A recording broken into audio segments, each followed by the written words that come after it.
Dark, je suis un street artiste parisien. Je travaille autour de la calligraphie abstraite, c'est-à-dire que je crée des alphabets de lettres. Euh, J'en crée pas mal chaque année.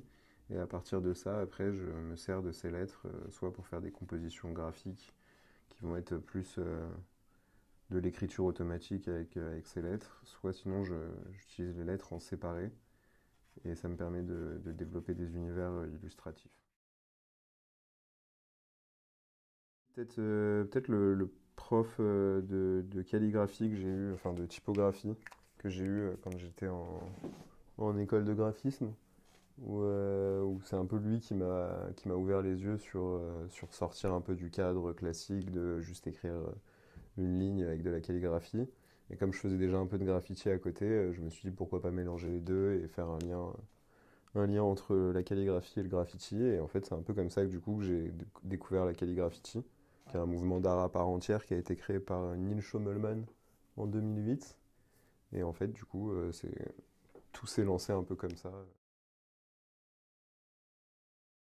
Il n'y a pas un artiste en particulier, il y a plein d'artistes dont j'aime bien des petits détails à chaque fois et du coup ça peut potentiellement me donner des idées de comment faire des trucs ou quoi et après je regarde un peu ouais, tout ce qui se fait et, c'est assez dur de définir un seul artiste parce qu'il y en a plein qui font des trucs hyper cool et quand tu vois leur taf forcément tu peux que prendre une gifle quoi.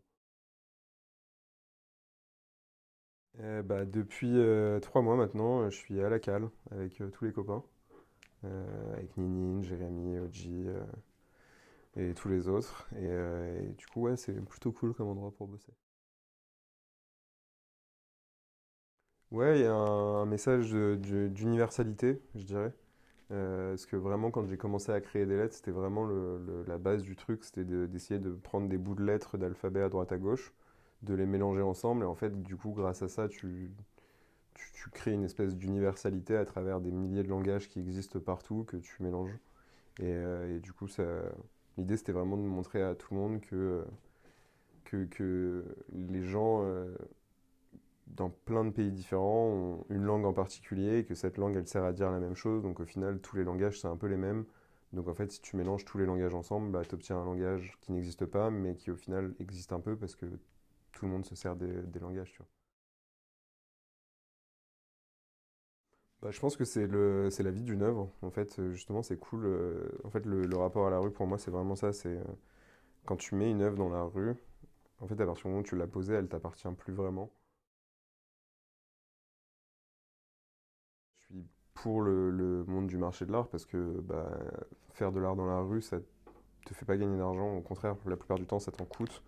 Et donc, en fait, si t'as pas de revenus autres, comme pour moi c'est le cas, tu vois, moi c'est mon travail d'être artiste.